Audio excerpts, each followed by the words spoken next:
Hey friends, Michelle here. Happy Wednesday. Today we're talking about eczema. We've been talking about eczema in the dairy-free breastfeeding group all week this week, and it seems like a hot topic.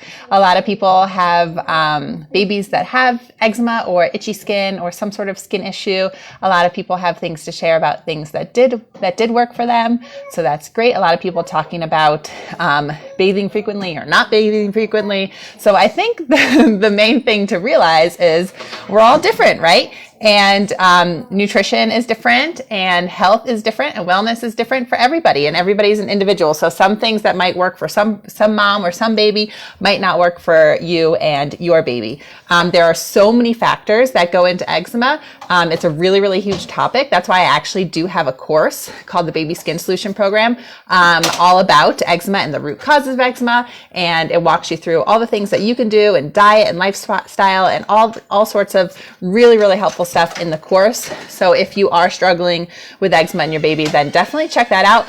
But if not, like if you're not interested in like really going all in or investing money in it, then hopefully today will be super, super helpful for you. So I want to go over the kind of what I've thought of as the top 3 things to know if you want to get started on healing your baby's eczema.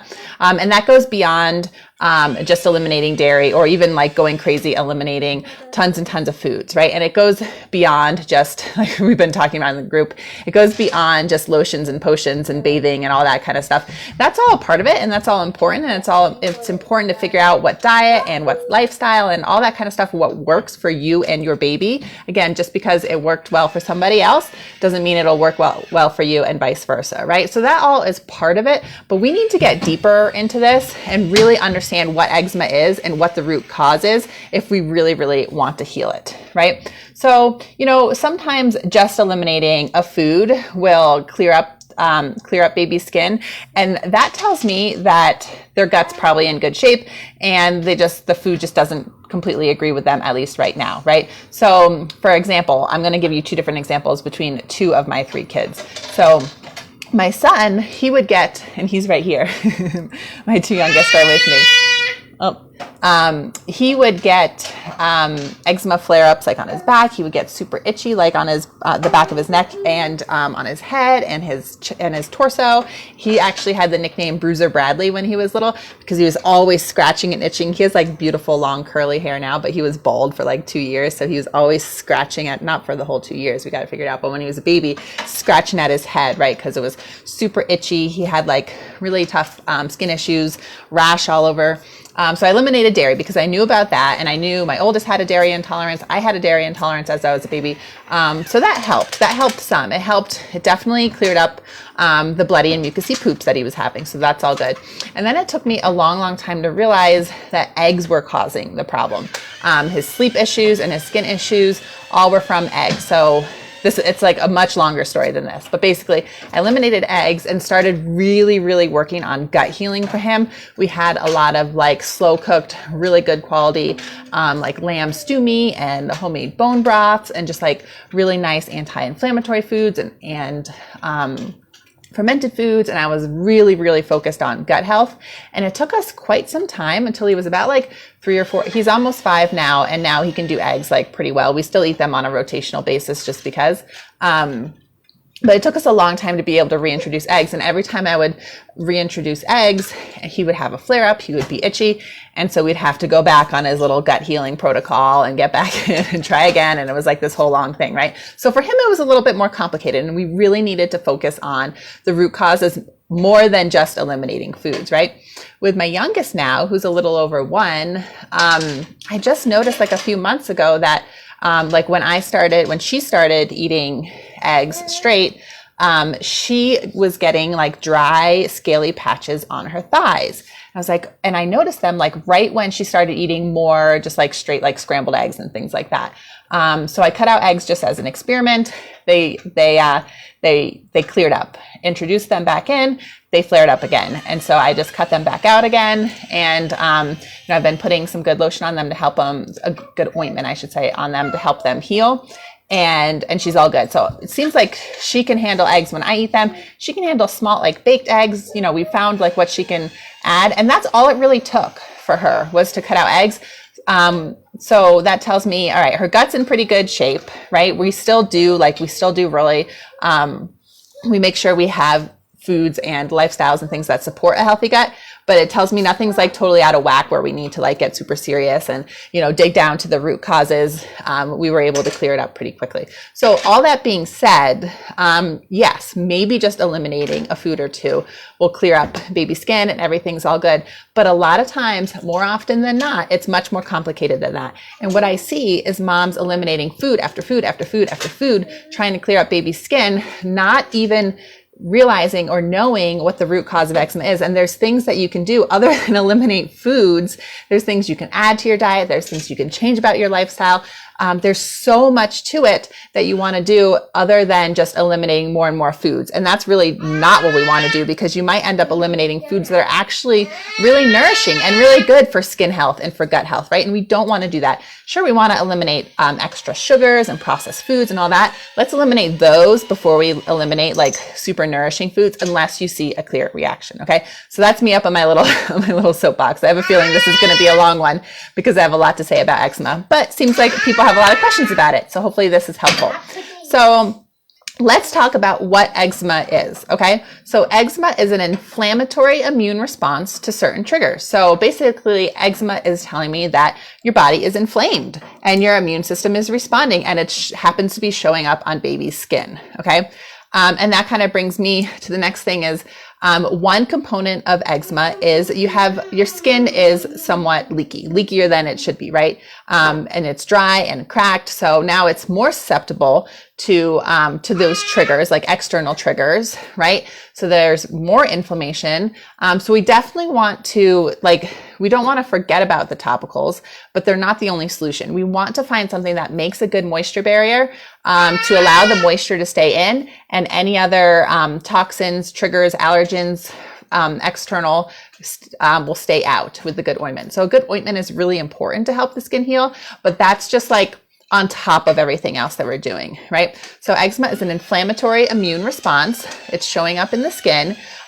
So you've got some component of leaky skin going on, right? And then, so where do the food sensitivities come in? How does diet play a role? That's where the gut comes in, right? So eczema is kind of like part of this whole, what I call the leaky skin, leaky gut cycle. So you've got leaky skin, right? Things can be getting through the skin that shouldn't be, causing inflammation, immune response and inflammation, and then leaky gut. So things are getting through the gut that shouldn't be, again, causing inflammation, causing immune response, showing up in the skin, right? So if we can eliminate trigger foods, things that are causing more inflammation because there is a leaky gut, that can really help. But that's not all we want to do. We want to actually heal and seal the gut, right? We want to make sure that the gut is not in dysbiosis and we have good bacteria in there. We don't want any overgrowths of bacteria in there, because that all leads to an overreactive immune system and inflammation. So there's a lot going on here, right? And it's not something that I can just lay all out there and get to the bottom of it in just a 20-minute live stream. And that's, again, why I have a course about this kind of stuff. I don't know if you can hear the baby yelling in the background. So really what we want to do is, so eczema is a result of some sort of gut dysbiosis or leaky gut. It's almost always rooted in gut problems, okay? And leaky skin. So those both lead to an inflammatory response, like we said, and that's what eczema is. It's an inflammatory immune response showing up in your skin. So really, to actually really get to the root and heal eczema, we need to heal the gut. We need to help heal the skin, right? And we need to calm the immune system, right? So that's where diet plays a role. That's where bathing and using the right topicals plays a role. That's where reducing our toxic load plays a role. So we're reducing inflammation, right? There's so much involved in it. And every single case of eczema is different, right? And there's different things triggering it, and there's different issues in the gut, and there's so much involved in it, and there's so many things that we can do to help it other than just eliminate food after food after food after food, because that is most likely not going to help, and it's going to drive you crazy. So let me know in the comments if you've eliminated just one food, or if you've eliminated top 8, or if you've done any other sort of elimination diet, and if it's helped, or if you feel like you're kind of driving yourself crazy getting to the bottom of it. because it's more than just eliminating foods. And in fact, I just shared this in my Instagram stories yesterday.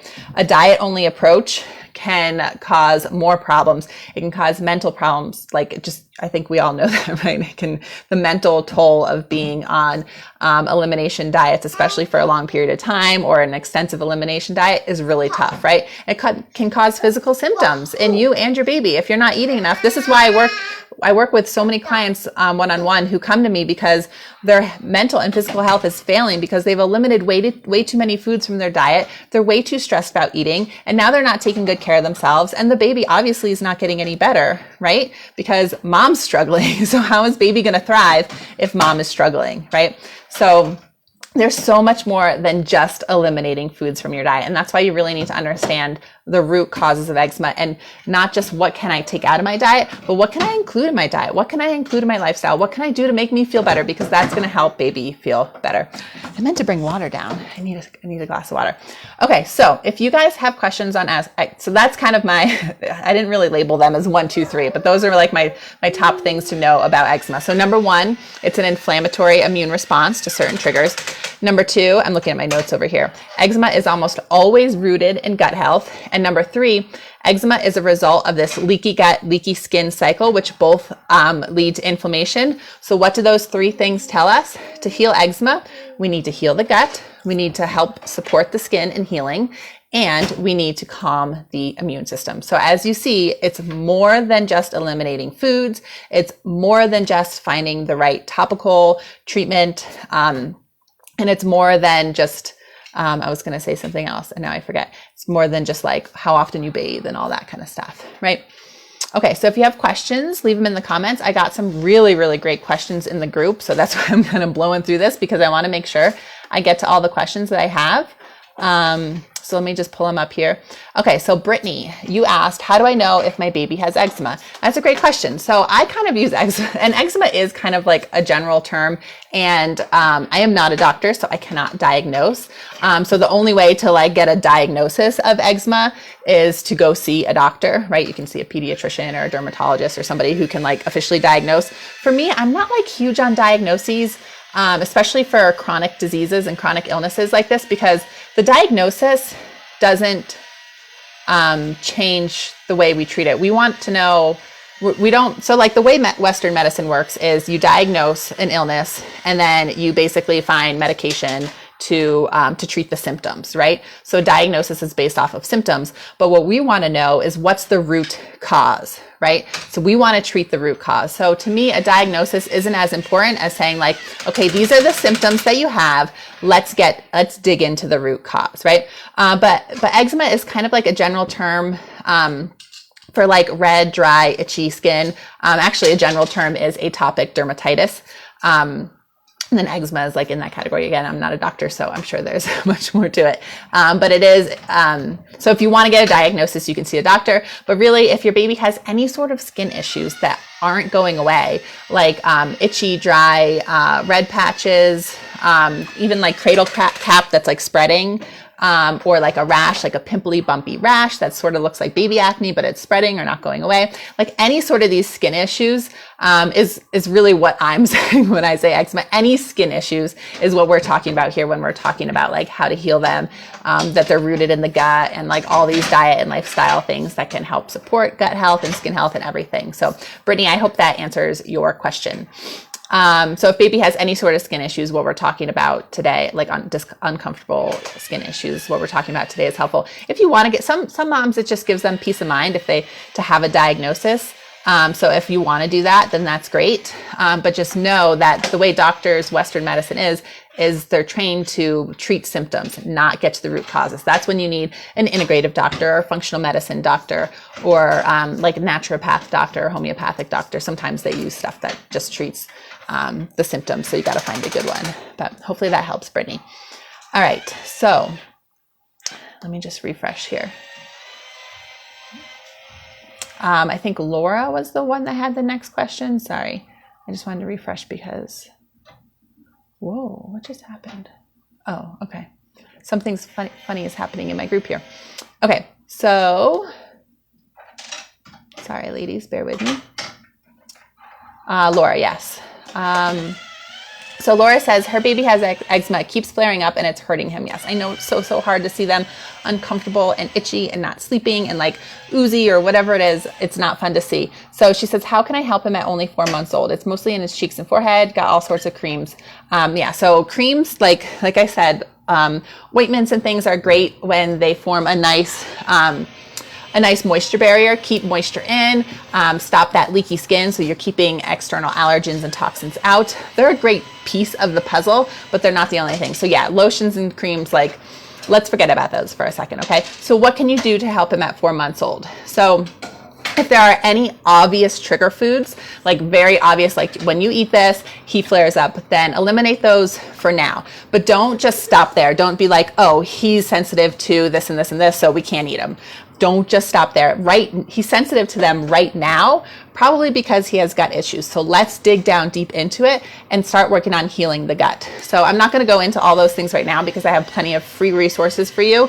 The best place to go for where to get started on what you can do for your 4-month-old is download my gut health guide. It talks about what makes a healthy gut, what sort of foods and supplements and things you can do to help heal baby's gut. Obviously, breastfeeding is like the best thing you can do, even if you have to supplement or like somehow combo feed or whatever. If they're getting some amount of breast milk, that is like one of the best things you can do because it has amazing gut healing properties. It feeds their good bacteria, all that kind of good stuff. Of course, probiotic could be good. We can talk about that in more detail. I have some resources on that.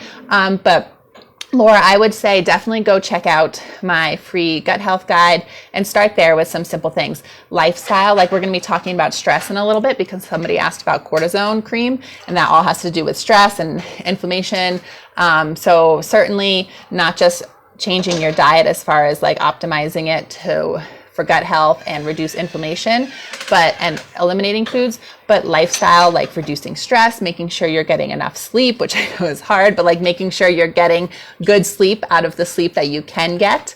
What else? Reducing toxins in your household and in your food and in your, like everyone's saying they use free and clear. Like if I go into this stuff in so much detail in the Baby Skin Solution program. So if you're like, Michelle, like you're telling me all this stuff, but you're not giving me all the details, it's a lot. And that's why I have a program for it. But there's a difference between detergents and soaps. Detergents are really rough on the skin barrier. They can make it more leaky. And then soaps, baby has a bunch of Sharpies. So let's make sure she doesn't take the caps off them. There's a difference between soaps and detergents. Soaps are tough and they can make skin more leaky.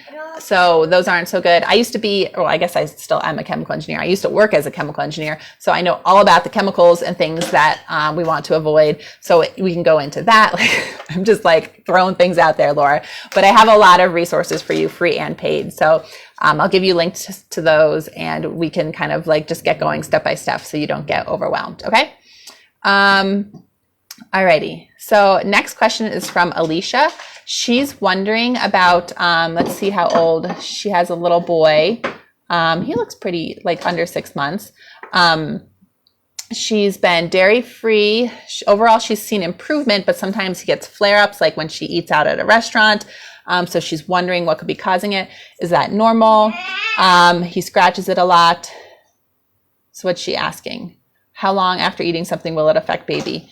Usually we'll see, well, so it depends what kind of, Alicia's wondering how long is the allergen in breast milk? How long after eating something will it affect baby? Because sometimes she sees flares in his skin. So Alicia, the first thing I want to tell you is what I've been saying this whole time, right? It's not always just about the food. So it seems like cutting the food helps. And then if you eat it, things flare up again, right? So we know that he's sensitive to it, at least right now. So let's get you guys understanding how to get to the root cause, how to heal his gut, how to heal his skin, how to do all this great stuff while you've got the foods that he's sensitive to out of your system. If he does have a flare, then you'll also know like what sort of things we can do to calm the flare and what sort of things we can do to to help support him while he heals and be more comfortable and all that kind of stuff. But usually if baby has a true allergy, that's an immediate response. So immediately after nursing, he will react to it in whatever way that they normally react. If it's like, hopefully it's not anaphylactic, but if it's hives or whatever, that's like an immediate allergy. If it's a sensitivity or intolerance, that's a delayed reaction. That's the difference between an allergy or a sensitivity and intolerance. So it could be anywhere from a couple hours to 3 days later, which is really tough, right? And it stays in your breast milk for about 24 hours. I'm actually like in the weeds of doing some research on this because I'm putting together a new course. But it seems like about 24 hours is how long it's in your system after you've been dairy free for a while and you have a slip up or something. At least like detectable amounts are in your system. Hopefully that helps, Alicia. So I want you to worry less about like what's causing the flare and more about getting to the root of baby's symptoms, right? So yeah, we know certain things might be causing flare-ups and things, so we want to avoid them as much as possible. But what's more important is healing their gut, reducing their inflammation, all that sort of stuff that we've been talking about. So hopefully, Alicia, that's helpful. Okay, last one. Cool. I'm like cruising through this stuff. Hopefully it all makes sense. I have tons of resources, like I've been saying, so I'll point you guys in the direction of all the resources that will be helpful for you. But the last one I'm really excited to talk about. Larissa was saying, does cortisone really help? And a few other people had the same question. Bradley. So here's what we need to know about cortisone and cortisol. I think I actually do have a blog post on it. I'll have to find it and link you guys to it. But so cortisol is our stress hormone, right? So when we're stressed out, cortisol goes up. Also, it's what in the morning when we wake up, our cortisol is at its highest because it's like our get up and go hormone, right? It helps our body move. It's the whole cascade of cortisol. It reduces digestion. It helps us get ready to run. Like it does a bunch of stuff in our body. So cortisol can be good. It can do really helpful things for us. And it's good to have like, cortisol up in the morning and then go down later in the day. Like we need some cortisol. But like I said, it's our stress hormone. It reduces inflammation. So that's why these cortisone creams, hydrocortisone or any sort of like steroid creams work for babies that have itchy, red, inflamed skin because it's giving them exogenous cortisol, like external cortisol that's not made within the body. So it's just basically like it's reducing their inflammation, calming the itching, all that kind of stuff. So that's why it quote unquote works. It makes baby more comfortable, right? So it's increasing cortisol in their body, which is doing a few things, but one of them is reducing the inflammation and making them more comfortable. So yeah, cortisol works by making them more comfortable, but that's all it does. It stops there, right? And it actually can do worse things than that because what happens is when you keep using cortisone over and over day after day, their body is like, oh, I don't need to produce as much cortisol anymore because we're getting it like externally, right? So the body kind of steps back on producing cortisol, and then you stop the steroid cream, and then all of a sudden, huge flare happens because the body's like, wait a second, we stopped producing so much cortisol because we were getting it. Now we're not getting it anymore. So now inflammation skyrockets, and baby's way more uncomfortable and in worse shape than they were. Not to mention that cortisol can be rough on the gut, so it could be making gut health worse, right? So cortisone creams, like I said, yes, they make baby more comfortable, but they are not a long-term solution. And I would say they should only be used if baby is so uncomfortable that it's affecting your like everyday. Uh-oh, does she have a cap? I see a Sharpie cap there, Bradley. Can you find the green Sharpie, Bradley? Sorry, guys. There's a Sharpie cap on the floor, which we all know is never good. She doesn't have a Sharpie in her hand, did she? Can you look for it, Brad? You don't see it anywhere? All right, green Sharpie on the loose. We'll go find it.